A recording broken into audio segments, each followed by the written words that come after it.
में सिनेमा के तानी देखे डारेला मानू मादी। चले रहिया में सिनेमा के तानी देखे डारेला मानू मादी।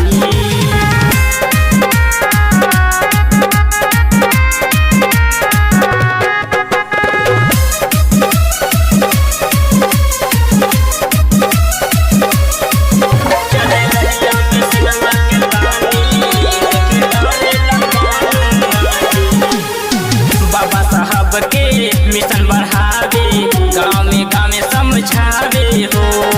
पाखंडवाद सब छोड़ावे साहब के मिशन बतावे हो। बाबा साहब के मिशन बढ़ावे गाँव में समझावे हो। पाखंडवाद सब छोड़ावे साहब के मिशन बतावे हो। देवी देवता न दिहले आजादी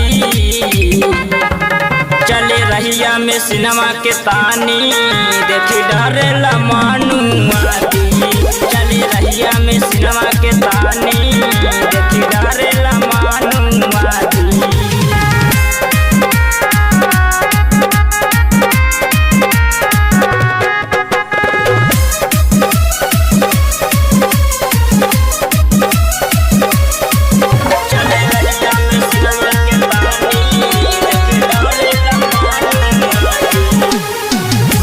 रंगेश का है सबसे जाके हथवा जोड़ी हो। देवी देवता सब छोड़ावे साहब के मिशन बढ़ावे हो।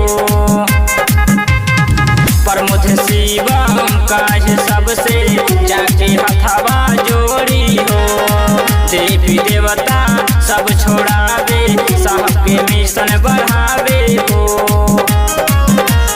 प्रदीप मिशनमा के यादी चल रहिया में सिनेमा के तानी देखे डरेला मानू मादी।